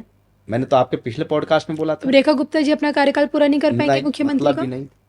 अब बीजेपी कमजोर और लुंज पुंज व्यक्तियों को मुख्यमंत्री नहीं बनाने वाली। बहुत बड़ा बयान दे रहे हैं। जी हाँ, बड़े ऊपर के बैठे लोगों को सोचना चाहिए कि जिस तरह से आप मजबूत हैं, उसी तरह लोगों को मजबूत मुख्यमंत्री चाहिए। शुभेंदु अधिकारी मुख्यमंत्री, सुपर डुपर हिट। अगर वहां कोई पिद्दी बिठा दी हो तो क्या होता? बंगाल नहीं संभाल पाता कोई। योगी आदित्यनाथ जी, आप दूसरा नाम बताइए। आप यूपी में दूसरा नाम बताइए। योगी जी अगर कल प्रधानमंत्री बनते या नहीं बनते मुख्यमंत्री, तो उनके टक्कर के आसपास का कौन मुख्यमंत्री बनने के काबिल है? मुझे तो एक भी नाम नहीं दिखता। मैंने कल ढूंढने की कोशिश की, 100-150 नेताओं के नाम याद किए, मुझे किसी में दम नहीं दिखा। वहां के जो है असम के हेमंत बिश्व शर्मा, अब 3 के बाद चौथा ढूंढिए, चौथे में थोड़े से दिखते आ रहे हैं पुष्कर धामी, थोड़े से, उनमें हल्का करंट है, 1-8% करंट देवेंद्र फडणवीस के अंदर है, बाकी तो सब लल्लू पंजू बैठे हैं। देखिए नाला, सड़क, बिजली, स्कूल, ये सब कोई भी बना देगा। आप देवेंद्र फडणवीस जी के लिए बोल रहे हैं 1-8% करंट वो है। दम नहीं, करंट नहीं है, उनके मंच पे खड़ा होने से 2-4-5 करोड़ वोट नहीं बदल जाएंगे। महाराष्ट्र में कमल खिला के दिखाया उन्होंने। संघ ने खिलाया, संघ ने खिलाया, आप संघ को मत नजरअंदाज करें। महाराष्ट्र चुनाव मुझे याद है, 5-5 की टोली बन के हर गांव में घूमी थी, लोकसभा में कहां थे लोग? आपके, मैं चलिए आपसे सवाल करता हूं, आप तो अभी तक तो आप सवाल कर रही हैं, आप भी भारत के नागरिक हैं। जी जी। ढंग के 3 मुख्यमंत्री का नाम बताइए जिसका दबदबा हो, आप ही नाम बताइए। व्यक्तिगत राय पे तो मैं तो तीनों चीजों में एक ही नाम देखती हूँ, योगी आदित्यनाथ जी बस का। कहां देवेंद्र फडणवीस आते हैं? और आज योगी जी को भेज दीजिए महाराष्ट्र। ये जो हैं मध्य प्रदेश के मुख्यमंत्री, अब मैं कुछ बोलना नहीं चाह रहा, कई लोगों ने मुझसे सलाह दी कि आप बेबाक मत बोला करिए, मैं बेबाक ही बात करता हूं। क्या कर रहे हैं? तमाशा तो कर रहे हैं। आपने सबसे लास्ट वाले व्यक्ति को मुख्यमंत्री बना दिया, उससे बड़े बड़े पावरफुल लोग बैठे हैं, उनके नेतृत्व को कैसे स्वीकार करेंगे? तो आपको नहीं लगता कि ये गलतियां कहीं ना कहीं अबे सब बीजेपी के सुधरेंगी, कार्यकाल को कम सब कर सकती सुधरेंगी, है? सब सुधरेंगी, ये सुधरेंगी? सब जगह पावरफुल लोग बनेंगे। कब बनेंगे? जब योगी जी प्रधानमंत्री केंद्र बनेंगे? डरे मत कि अगर दबंग व्यक्ति को हम मुख्यमंत्री बनाते तो हमारा सिंहासन खतरे में। ये जो लल्लू पंजू बैठे हैं, वो बीजेपी और संघ के दम पे सरकार चल रही है, इनके व्यक्तित्व में तो नगर निगम का चुनाव लड़ने की ताकत नहीं है। लेकिन आपको नहीं लगता है कि कहीं ना कहीं बीजेपी और संघ के कंट्रोल में तो योगी जी रहने वाले नहीं है ना? आप तो उनकी कुंडली देख मैं चुके हैं। योगी जी की बात ही नहीं कर रहा, मैं बात कर रहा हूँ तो रेखा, बनने- मैं बात कर रहा हूँ रेखा गुप्ता की, मैं बात कर रहा हूँ मोहन यादव की, और मैं बात कर रहा हूँ भजनलाल शर्मा की। देवेंद्र फडणवीस में दम है, रीढ़ की हड्डी है उनके। और योगी आदित्यनाथ जी नरेंद्र मोदी को जैसे लाल कृष्ण आडवाणी ने 2001 में मुख्यमंत्री तो बना दिया था, 2002 में बचाव तो कर दिया था, 2007 में संघ खिलाफ था, बीजेपी खिलाफ था, केशुभाई पटेल खिलाफ थे, काशीराम राणा खिलाफ थे, सुरेश मेहता खिलाफ थे, शंकर सिंह बघेला खिलाफ थे। अकेले अपने दम पर योगी नरेंद्र मोदी गुजरात जीत के आए थे 2007, और मैंने उस समय भविष्यवाणी की थी कि 7 पॉइंट का जुपिटर है, आप संपूर्ण बहुमत से आ रहे हैं। 2012 में जब रिपीट कर गए तो सबको भरोसा हो गया कि इस व्यक्ति में दम है। उसी तरह सब योगी आदित्यनाथ जी की परीक्षा हो रही है। इतिहास खुद को फिर से जी। दोहराएगा। इनको हटाने की पुरजोर कोशिश हो रही है। मेरे बहुत से लोग हैं बीजेपी में जो रोज पूछते हैं योगी जी कब हटेंगे, रोज। मैं जब से पॉडकास्ट देना शुरू किया हूं, बहुत से लोग नाराज हो गए। हमारे 2-3 लोगों ने कहा कि आप बीजेपी के इतने समर्थक हैं। मैंने कतई नहीं, जो कुंडली सामने होगी, राजयोग होगा, मैं बोलूंगा। आप दूसरी कुंडली लाओ, राजयोग है तो बात करूं। इनको हटाने का 2 साल से प्रयास चल रहा है, इनको कमजोर करने का प्रयास चल रहा है। इस बार यूपी चुनाव ये अपने दम पे जीतेंगे, केंद्र के दम पे नहीं जीतेंगे। और योगी के बेताज, यूपी के बेताज बादशाह योगी जी होंगे, जैसे गुजरात के बेताज बादशाह नरेंद्र मोदी, और अपने दम पे प्रधानमंत्री बनेंगे। उसी तरह पश्चिम बंगाल के बेताज बादशाह होंगे शुभेंदु अधिकारी, उसी तरह आसाम के बेताज बादशाह होंगे हेमंत बिश्व शर्मा। ऐसे पावरफुल लोगों को आप मुख्यमंत्री बनाओ, तो पिच तैयार हो चुकी है, बैक टू बैक जनता खुद प्रधानमंत्री ब खुद बनने की। मजबूत मुख्यमंत्री ले लेगी। Okay. ये मुख्यमंत्री का देखिए, विकास सबको जरूरी है, हॉस्पिटल, रोड, स्कूल, बिजली, रोजगार, ये सब कर देगा। लोगों को दबंग मुख्यमंत्री भी चाहिए, दबंग नहीं दिख रहे हैं। और ये 3 जो बन गए हैं ना, शुभेंदु अधिकारी ने ऐसा मील का पत्थर गाड़ा है कि अब बीजेपी को ढूंढ के लाना पड़ेगा। अभी जो केंद्रीय मंत्रिमंडल का विस्तार होने जा रहा है, इसमें सारे पुराने नेता बदलने जा रहे हैं। नितिन गडकरी, मैंने इनके ऊपर पॉडकास्ट बनाई है अपनी, मैंने बोला कि इनका स्वास्थ्य खराब है, इनकी पूरी कुंडली मेरे सामने है। ये मंत्रिमंडल से हटेंगे, अच्छा, राज्यपाल बनेंगे, आगे जीवन पे थोड़ा सा स्वास्थ्य पे दिक्कत है। धर्मेंद्र प्रधान, राजनाथ सिंह जी, ये भी मंत्रिमंडल से बाहर निकलेंगे। धर्मेंद्र प्रधान, धर्मेंद्र प्रधान का मंत्रिमंडल बदल सकता है, उनकी कुंडली मेरे सामने नहीं है। जिसकी कुंडली मेरे सामने नहीं है मैं उस पर एक लाइन नहीं बोलता, ओके ओके। क्योंकि मेरे को जिस पे बात करनी है उसकी पूरी कुंडली होगी। तो मैं पूरी कुंडली जैसे एक व्यक्ति की मैं पढ़ता हूं वैसे उन लोगों की पढ़ता हूं। अभी मैं जितने लोगों के बारे में बोला, जितने लोगों के बारे में, उनकी कुंडली सामने रखकर उस पर मैंने 1-2 घंटा मेहनत करके फिर मैंने भविष्यवाणियां दी है। और मैं हवा में भविष्यवाणी नहीं देता। आपके पास शिवराज सिंह चौहान जी की कुंडली है? नहीं है। ओके। मैं मध्य प्रदेश की तरफ कभी मेरा ध्यान रहा नहीं। हम्म। मेरा तो यूपी पर पूरा फोकस है। पश्चिम बंगाल से बेहतर प्रेडिक्शन मैं इस बार यूपी चुनाव पर दूंगा। और मैं जिस चीज पर फोकस कर लेता हूं, कुंडली दोनों की आ गई। जी। योगी जी, मोदी जी का तो टॉप समय है। हम्म। मैंने आपको पिछले पॉडकास्ट में बोला था ना, 2 जून से मोदी जी का टॉप समय आ रहा है। जी। देखिए सरकार संपूर्ण बहुमत की हो गई। हम्म। सरकार तो संपूर्ण बहुमत की हो गई ना। जी। उसी तरह से योगी जी का टॉप समय चल रहा है। हम्म। मैंने पिछले पॉडकास्ट में बोला था कि मैं शुभेंदु अधिकारी जी की कुंडली पर विस्तार से बात करूंगा।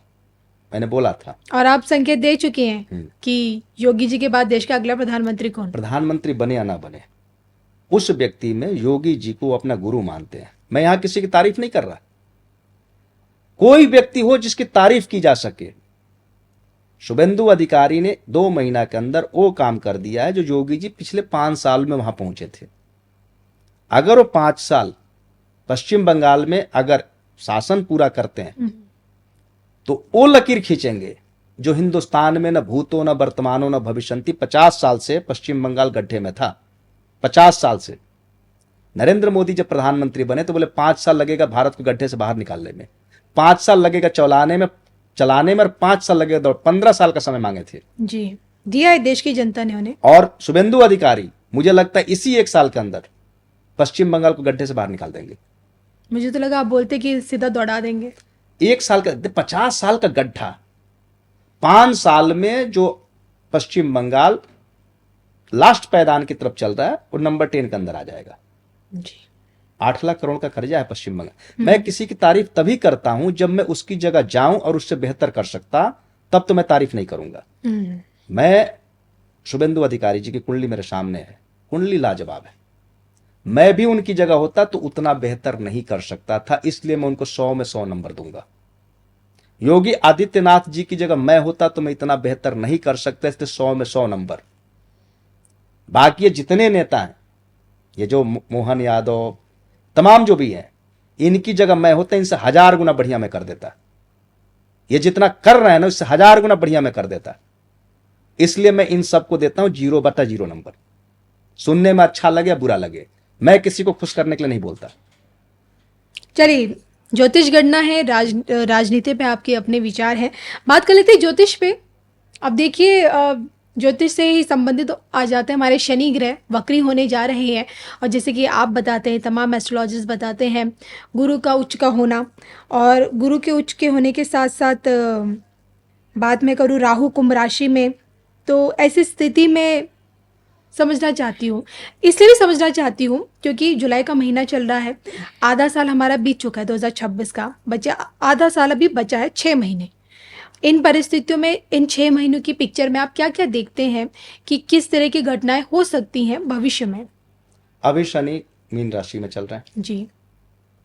और शनि की 7.5 मीन राशि के ऊपर है, कुंभ राशि के ऊपर उतरती है, मेष राशि के ऊपर चढ़ती है। जी जी।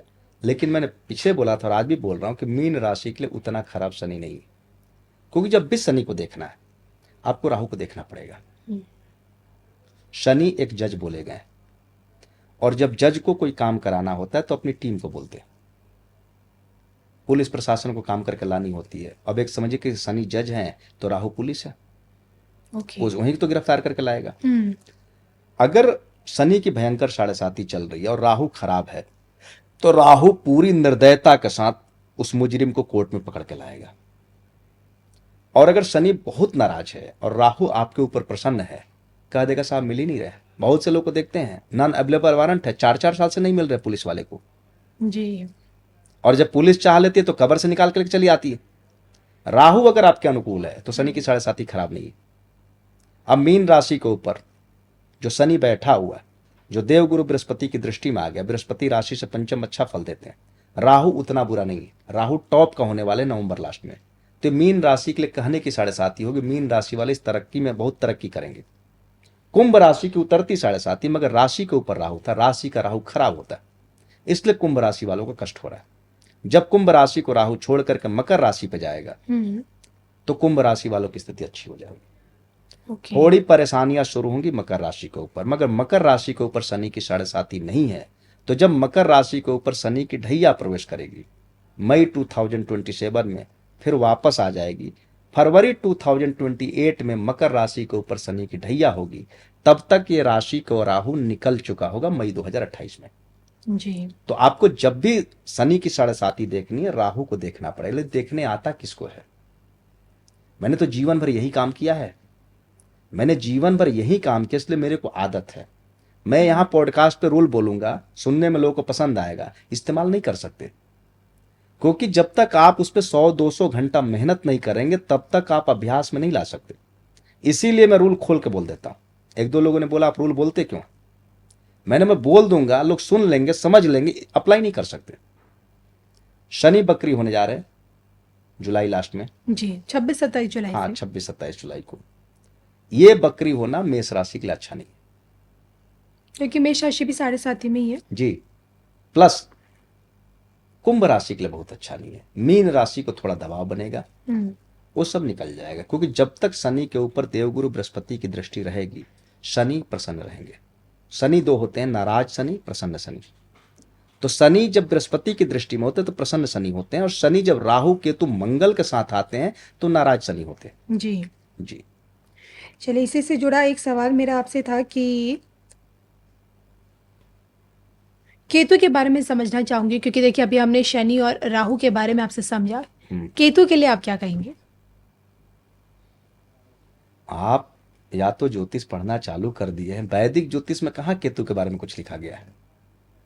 वैदिक ज्योतिष में राहु केतु के बारे में सिर्फ एक लाइन लिखा गया, कुंजवत केतु। ये क्या होता है? कुंजवत मतलब कुंजवत मंगल को बोलते हैं, जैसा मंगल वैसा केतु। अच्छा। अगर कुंडली में मंगल अच्छा है तो केतु अच्छा जाएगा, कुंडली में मंगल खराब है तो केतु खराब जाएगा। मंगल की भूमिका इंपॉर्टेंट है ये कुंडली। वैदिक ज्योतिष में। मैंने अभी ज्योतिष की क्लास चालू की है, 2 क्लास चल चुकी है। जब मैं उसमें पढ़ाता हूँ, मेरी 2 ढाई 3 घंटे क्लास चलती है नॉन स्टॉप। अच्छा। मुझे पॉडकास्ट देते समय, पढ़ाते समय मैं किताब और पेपर नहीं पकड़ता। लोग बोलते हैं आप पेपर पे तैयार, मैंने तैयारी नहीं, आपको सुनना है सुनो। मैं कोई कलम नहीं पकड़ता, मैं कोई कागज नहीं पकड़ता, आपको नोट करना है नोट करो। मैंने पिछले क्लास में केतु पे बात की थी, और मुझे केतु पूरी तरह ध्यान है। केतु जो होता है बृहस्पति से भी ज्यादा शुभ होता है, और कुंडली में अगर केतु 9th में और 12th में बैठा हो तो कुंडली बड़ी भाग्यशाली हो गई। मैंने पिछली पॉडकास्ट में बोला था लग्न पे जब वर्षफल में केतु आता है तो उस साल घर में पुत्र के संतान के जन्म होते हैं। अब इसको यात्रा से डिले करते हैं, ये लाल किताब का रूल है। मैंने शुरू में ही आपको बोला था कि मैं आपको मिक्स जूस पिलाऊंगा, रिजल्ट चाहिए। मैं कुछ रूल वैदिक से उठाऊंगा, कुछ रूल पराशर से उठाऊंगा, कुछ रूल जैमिनी से उठाऊंगा, कुछ रूल नाड़ी ज्योतिष से उठाऊंगा, कुछ रूल लाल किताब से उठाऊंगा। मैं वही बोलूंगा जो 100% रिजल्ट देती है। अब ऐसा नहीं कि लोग पूछे ये कहां का रूल है। आपको रिजल्ट से मतलब है। आम खाइए, पेड़ की समझ रखने से कोई फायदा नहीं। मेरे पास एक सज्जन आए थे, उड़ीसा कैडर का IAS अधिकारी थे। पिछले साल की बात नहीं, 2023 की बात है, अभी 25-26 है ना, 23 की बात है, लॉकडाउन के बाद।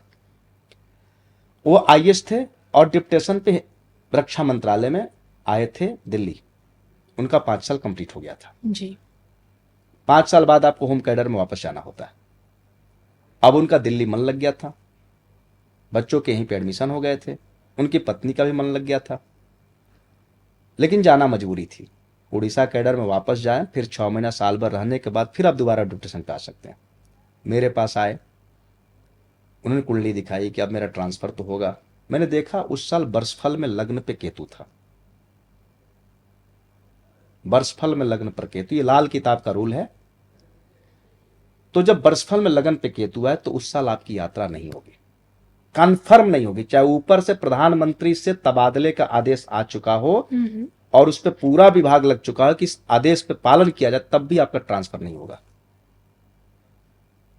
अब वो बड़े परेशान, बोले कि एकदम हमको जाना पड़ेगा। मैंने कहा आप नहीं जा रहे हैं। बोले नहीं, ऊपर का आदेश है। मैंने कहा ज्यादा से ज्यादा आप 100 दिन के लिए उड़ीसा जाएंगे, 100 दिन के अंदर आपको फिर वहीं पे आना पड़ेगा, जिस आवास में आप रह रहे हैं।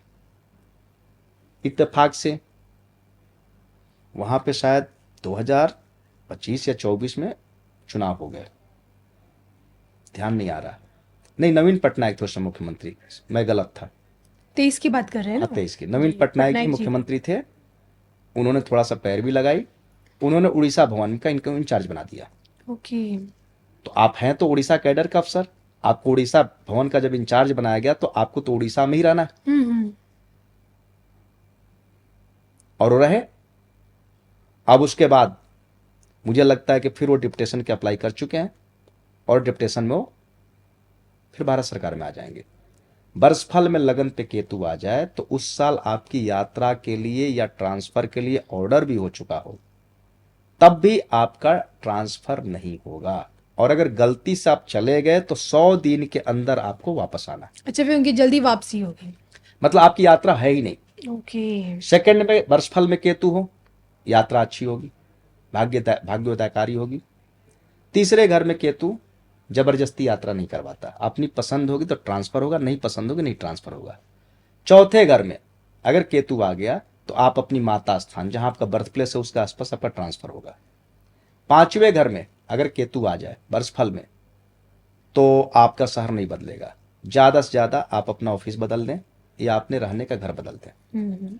छठवें घर में केतु, मान के चलिए कि यात्रा जो भी होगी अच्छे भले के लिए होगी, मतलब ट्रांसफर पोस्टिंग की बात कर रहा हूं। सातवें घर में अगर केतु आ जाए उस साल तो आपका स्थान परिवर्तन होगा। अगर आप नहीं जाना चाहते, आपने तय कर लिया मैं नहीं जाऊंगा, जी। पहले यात्रा के रूप में देखा जाता, पहले ट्रांसफर होते नहीं थे। केतु पैर है और पैर से ही यात्रा होती है, याद रखिएगा 3 यात्राएं होती है। एक जल मार्ग से, वो चंद्रमा से देखते हैं, एक पृथ्वी के ऊपर, वो केतु से देखते हैं, और कुछ लोग घोड़ों से चलते थे, रथ से चलते थे, उसके लिए चंद्रमा से। जी। चंद्रमा घोड़ा, चंद्रमा घोड़ा, हम्म। चंद्रमा जल मार्ग है, हवाई मार्ग नहीं होते थे उस समय। हम्म। सातवें घर में अगर किसी का केतु है तो उस साल उसको स्थान बदलना ही पड़ेगा। अगर नहीं बदलना चाहता, बीमार होकर सड़ गल करके इलाज के बहाने वो अपने घर घाट वापस जाएगा। कोई आदमी लंबी यात्रा पे गया व्यापार करने, सोच रहा है मैं 4 साल तक अपने घर नहीं जाऊंगा, बीमार हो गया, बीमार होकर के फिर वो लाचार होकर के वो अपने घर घाट पुश्तैनी घाट पहुंचता है। ओके। आठवें घर का केतु जब हो तो उस साल जो यात्रा होती है बड़ी खराब होती है, गलत जगह पे ट्रांसफर पोस्टिंग हो गई। 9th में केतु हो तो यात्रा या ट्रांसफर पोस्टिंग भाग्योदय कराती है।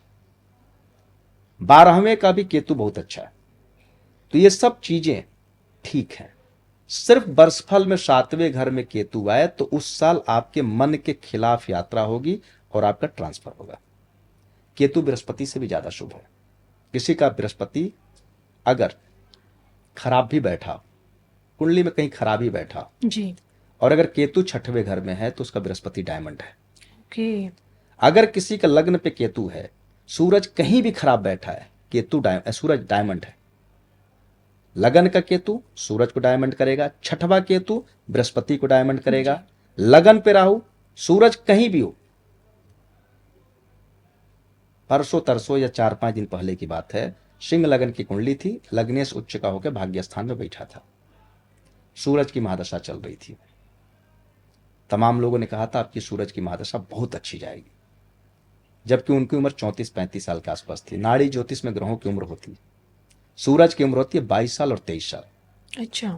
अगर सूरज अच्छा है किसी कुंडली में तो उसका 22वां साल और 23वां साल अच्छा जाएगा। चंद्रमा अच्छा है 24वां साल अच्छा जाएगा। शुक्र अच्छा है 25, 26, 27 3 साल अच्छे जाएंगे। अगर किसी का मंगल अच्छा है तो 28 से लेके 33 अच्छा जाएगा, और अगर मंगल खराब है तो 28 से लेकर 33 खराब जाएगा। मेरे पास आए थे कुंडली दिखाने, बोले कि सूरज की महादशा है, कितना ऊंचाई पे जाऊंगा। मैंने कहा सूरज की महादशा आपकी अच्छी नहीं है।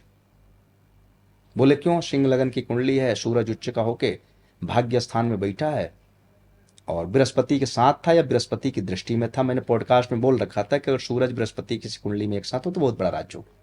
मैंने कहा लगन पे राहु बैठने से ये सूरज खराब हो गया। ओके। अब जैसे सूरज को समझाता हूं। सुबह जब सूरज उदय होता है तो उसमें बड़ी अच्छी किरणें होती है, त्राटक, योगी लोग त्राटक करते हैं, सूरज को देखते हैं। जी जो जी। सुबह की किरण होती है वो केतु है। केतु अच्छा। बड़ा पवित्र है, ब्रह्म मुहूर्त का समय केतु है। जी। सूर्य उदय से पहले 2 घंटा पहले जो समय चलता है वो केतु का होता है, ब्रह्म मुहूर्त का होता है। केतु को सन्यासी बोला गया, बृहस्पति से भी ज्यादा शुभ बोला गया है। तो सूर्य उदय के समय 2-4 मिनट जो सूरज की किरणें हैं वो केतु है, और शाम के समय जो सूरज की किरणें, जो सूरज रो रहा होता है वो राहु है। ओके। लगन पे राहु जाने का मतलब सूरज खराब हो चुका है, और लगन पे केतु का मतलब सूरज उदय होने वाला है। सूरज उदय होगा, दोपहर में प्रचंड होगा, पूरी आभा मंडल के साथ होगा। तो वहां सूरज कहीं भी है, नीच का ही क्यों ना हो, शनि के साथ ही क्यों ना हो, सूर्य राहु सूर्य ग्रहण ही क्यों ना बनाया, लगन पे केतु है, सूरज जबरदस्त पावरफुल होगा, और वो होगा 22-23 साल की उम्र में। लेकिन जब उसको वैदिक ज्योतिष में मैं रूल लगा रहा हूं नाड़ी का, मैं आजाद हूं कहीं से रिजल्ट लाने के लिए, मैंने बोला है सूरज की दशा खराब जाएगी। इत्तेफाक से आपकी 34 साल में सूरज की दशा लग गई। अगर ये सूरज 22 साल की उम्र में लगता तो बहुत तबाही मचाता। 34 साल बुध की उम्र होती है, 34 और 35 बुध की उम्र होती है, 36 से लेकर 42 शनि की उम्र होती है। ये नाड़ी ज्योतिष का भी रूल है, लाल किताब का भी रूल है। तो मैंने उनके बुध की पोजीशन को देखा, मैंने कहा बुध आपका अच्छा है। सूरज और बुध अमूमन साथ रहते हैं, जी।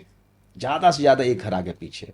मैंने कहा बुध आपका अच्छा फल देगा, आप दिमाग से सूरज को निकाल दो, क्योंकि 34 और 35वां साल बुध का। शनि बहुत अच्छा था, मैंने कहा 36 से 42 बहुत अच्छा जाएगा। मैं अपने प्रोडिक्शन में दशा नहीं देखता, गोचर देखते हैं। मैं अपने पूरे जीवन की बात बताऊं, जितनी मैंने सफल भविष्यवाणियां दी है, मैंने किसी भी भविष्यवाणी में दशा का इस्तेमाल नहीं करता, गोचर से ही मैं करता हूं, और नाड़ी ज्योतिष का रूल लगाता हूं। जी। अगर किसी का शनि अच्छा है कुंडली में तो उसका 36 से 42 अच्छा जाएगा। अगर उसका राहु अच्छा है तो 42 से 48 बहुत अच्छा जाएगा। और अगर किसी का केतु भाग्य स्थान और 12वें घर में बैठा है तो 48 से 50 की उम्र तक वो पूर्ण रूप से सफल हो जाएगा। बिल्कुल। तो केतु के बारे में तो आपको मैंने चर्चा कर दी, कोई और सवाल है तो सवाल कर लें। चलिए, आपने मुझे केतु के बारे में बताया। मैं आपसे जानना चाहती हूँ कि व्यक्ति की कुंडली में कौन सा ग्रह आपको लगता है कि मजबूत स्थिति में होना चाहिए एक सुखी जीवन के लिए? देवगुरु बृहस्पति सारे ग्रहों की तुलना में। गुरु भाग्य है। हम्म। नाड़ी ज्योतिष कहती है कि गुरु भाग्य है। काल पुरुष की कुंडली में मेष लगन जब बनाते हैं तो बृहस्पति नवम का स्वामी बनता है, और भाग्य से बहुत काम होते, कर्म से सारे काम नहीं होते जी। अगर किसी कुंडली में शनि और गुरु की पोजीशन अच्छी है तो कुंडली जबरदस्त राजयोग वाली है। मैं कहता हूं चलो शनि खराब भी है, 36 के बाद ठीक हो जाएगा। अगर किसी कुंडली में शनि खराब है और व्यक्ति परिश्रमी है, प्रयास कर रहा है, युद्ध प्रयास में लगा हुआ है, और अगर बृहस्पति अच्छा है तो 36 के बाद तो उसकी किस्मत खुलेगी, 100% खुलेगी। लेकिन जिस जन्म पत्रिका में बृहस्पति और शनि बहुत अच्छा है, अब लोग क्या करते हैं, लगन कुंडली जो मैं पढ़ा रहा हूं, अभी जो मैं ज्योतिष पढ़ा रहा हूं, इस ज्योतिष में भारतीय विद्या भवन के 2 टीचर पढ़ रहे हैं। भारतीय विद्या भवन दिल्ली में कस्तूरबा गांधी मार्ग पे जो ज्योतिष पढ़ाती है, वैदिक ज्योतिष, उसके 2 टीचर पढ़ रहे हैं, 2-3 स्टूडेंट पढ़ रहे हैं। जब मैं पढ़ा रहा हूं तो उनके सर के ऊपर से निकल रही बातें। नाड़ी ज्योतिष मुझे सीखने में 8 साल लगे थे, 2 साल समझ में नहीं आया क्या है, क्योंकि आपके दिमाग में तो वैदिक फंसा रहता है, पराशर फंसा रहता है। पहले उस कॉन्सेप्ट को मैंने मिटाया। मुझे 11 साल हो गए पराशर ज्योतिष पकड़े हुए, धूल फाक रही किताबें। 4 क्लास से मैं प्रयास कर रहा हूं कि इन लोगों को नाड़ी का रूल समझ में आए। अभी 10 क्लास लगेंगे नाड़ी का रूल समझाने में। और नाड़ी समझ जाने का मतलब कुंडली पे निगाह गई नहीं कि आपके प्रेडिक्शन चालू। अगर किसी कुंडली में बृहस्पति अच्छा है, अब बृहस्पति किसी भी लग्न की कुंडली हो, लग्न कोई भी हो, बृहस्पति अगर चौथे है, 5वें है, 9th में है, 11th में है, लगन पे है, तो बृहस्पति अच्छा है जी। बस शर्त ये रखिएगा कि बृहस्पति की जो जड़ होती है, 2रा, 5वां, 9th और 11th, इसमें बुध शुक्र और राहु ना हो। अगर सेकंड में, 5वें में, 9th में और 11th में शुक्र बुध और राहु बैठे तो बृहस्पति खराब हो गया।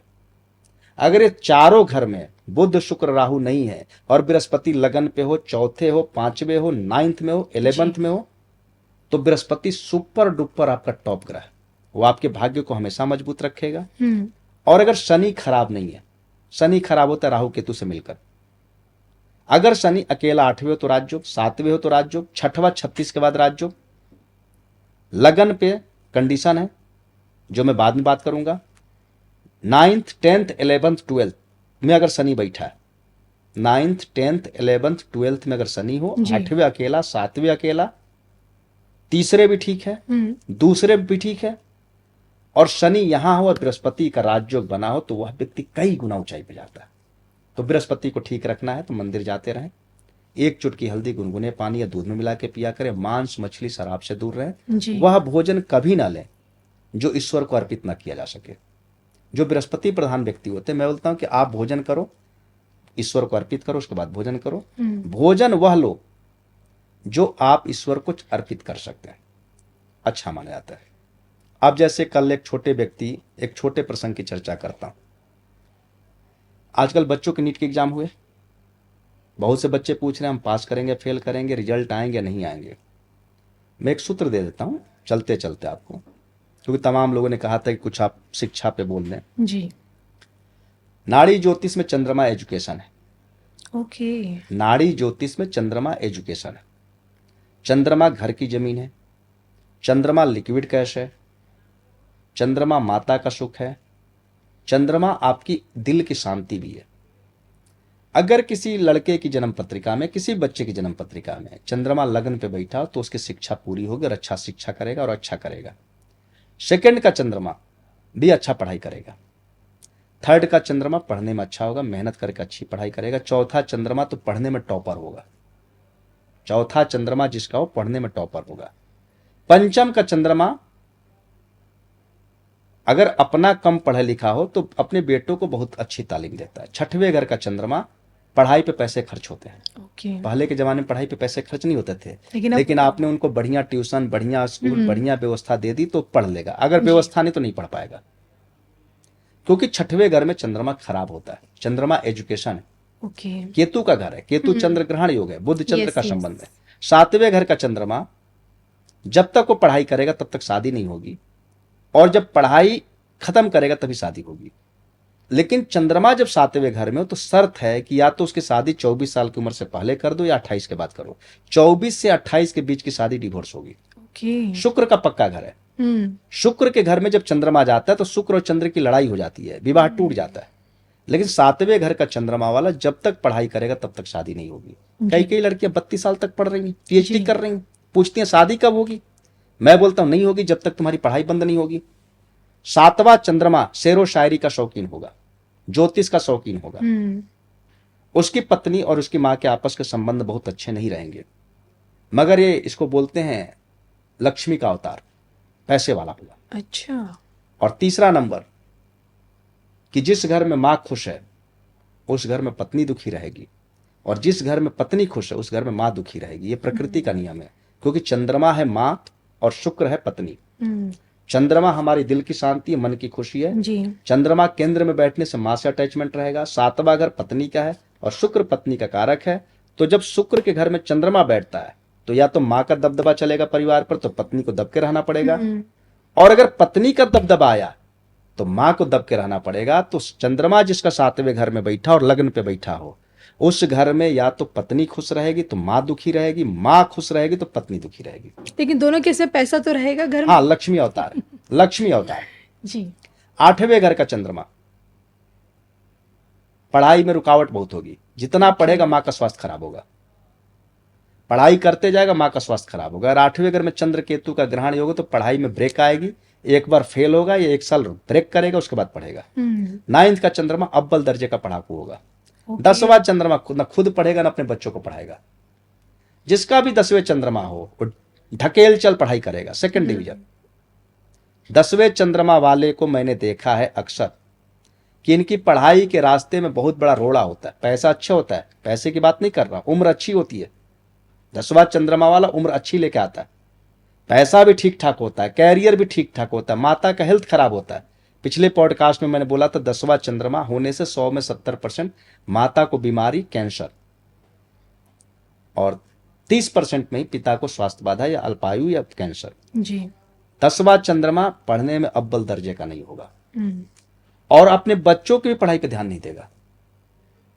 11वां चंद्रमा पढ़ लेगा, 12वां चंद्रमा या तो खूब पढ़ाकू होगा, नहीं भी पढ़ाकू होगा तब भी लोग उसको मानेंगे कि बहुत बड़ा पढ़ा लिखा है। ओके। तो जब चंद्रमा को एजुकेशन आप मान के जब ग्रहों को उस तरीके से देखते हैं तो 1 मिनट में पिक्चर क्लियर होती है। इसलिए नाड़ी ज्योतिष सबसे पहले कहती है कि लग्न कोई भी हो, आप ये राशियों का भेद हटाओ, हाउस पर फोकस करो। चौथा घर शिक्षा है, एजुकेशन है, घर की जमीन है, माता की सुख है, आपके दिल की शांति है। जी। चौथा घर जिसका बढ़िया है। अब यहां पे एक रूल और आते हैं कि अगर चंद्रमा खराब हो गया, मैं यहाँ ज्योतिष पढ़ाने नहीं बैठा हूं लेकिन 1-2 रूल दे देता हूं, जी। क्योंकि मेरी पॉडकास्ट को सुनने के बाद लोग कमेंट करते हैं। जैसे मैंने 10वां चंद्रमा पे बोला था, तमाम लोगों ने जब टेलीफोन किया बोले कि हमारा 10वां चंद्रमा था, माँ को कैंसर हुआ, माँ मर गई, माँ का इलाज हुआ, माँ ठीक हो गई। जी। लेकिन 70, 80, 90% लोगों ने बोला कि हाँ हमारी माँ को कैंसर हुआ। अगर राहु चौथे बैठा तो वैदिक ज्योतिष में कहा जाता है कि चंद्रमा खराब हो गया। चौथा घर माता का होता है। राहु चौथे बैठा हो अकेला, शर्त है अकेले के, और चंद्रमा कहीं भी हो। चंद्रमा 3 जगह सबसे खराब होता है, 6, 8, 10, 12। जी। लेकिन यहां मैं शर्त रख रहा हूं, राहु केंद्र में चौथे घर में बैठा हो और चंद्रमा केंद्र से बाहर कहीं भी खराब हो रहा हो। तो केंद्र से बाहर यही 3 जगह जहां खराब होता है, 6वां, 8वां, 12वां। जी। राहु चौथे घर में अकेला बैठा तो सबसे बड़ा राजयोग, सबसे बड़ा राजयोग, बहुत ऊंचाई पे ले जाएगा 42 के बाद। और 10वें राहु को तो कहा गया ना कि राहु 10 दुनिया बस में। ओके। 10वें राहु को बोला गया राहु 10वें दुनिया बस में। लेकिन राहु चौथे हो और चंद्रमा केंद्र से बाहर कहीं भी खराब स्थिति में हो तब भी चंद्रमा खराब नहीं होगा, क्योंकि चंद्रमा जीवन है। याद रखिएगा, माता, व्यक्ति का जन्म माता की गर्भ से होता है, नाली से प्राण। चंद्रमा अवचेतन मन का प्राण है। इसलिए चंद्रमा 8वें घर में भी नीच का हो जाता है। 8वां घर मृत्यु का घर है। वहां पे जब चंद्रमा जाता है तो जीवन समाप्त होता है जी। मृत्यु होती है, और मृत्यु के बाद जन्म होता है। तो 8वें चंद्रमा वाले की 8वें घर में उम्र लंबी होती है, 75 साल से ज्यादा उम्र होगी, पैसा अच्छा आएगा। मगर वो जब पढ़ाई करेगा तो उसकी माता के स्वास्थ्य में गिरावट आनी चालू होगी। बिल्कुल, चंद्रमा की एक अलग भूमिका है और यही कारण है कि महादेव भी अपने जटाओं पर चंद्रमा को धारण किए हुए हैं। जी। तो आज का पॉडकास्ट मुझे लगता है बहुत दर्शकों को ज़रूर पसंद आएगा, और इसी के साथ मैं अपने दर्शकों को ये बताना चाहूँगी कि पॉलिटिकल प्रेडिक्शंस के साथ साथ ज्योतिष को गहराई से समझने के लिए आपको धर्म ज्ञान तो देखना ही देखना है। इसके अलावा आप संत जी के पेज पे जाके एस्ट्रो संत जी पे संत जी से मिल सकते हैं। और इसी के साथ मुझे और संत जी को दोनों को अनुमति दीजिए। और अगर आपको अपनी व्यक्तिगत कुंडली दिखानी है, किसी भी प्रकार की समस्या से अगर आप जूझ रहे हो और उसका ज्योतिष उपाय, ज्योतिष समाधान की ओर आप हैं, तो संत जी से संपर्क कीजिए इस नंबर के जरिए। इजाज़त दीजिए, नमस्कार। जय श्री राम, हर हर महादेव, राधे राधे। राधे राधे।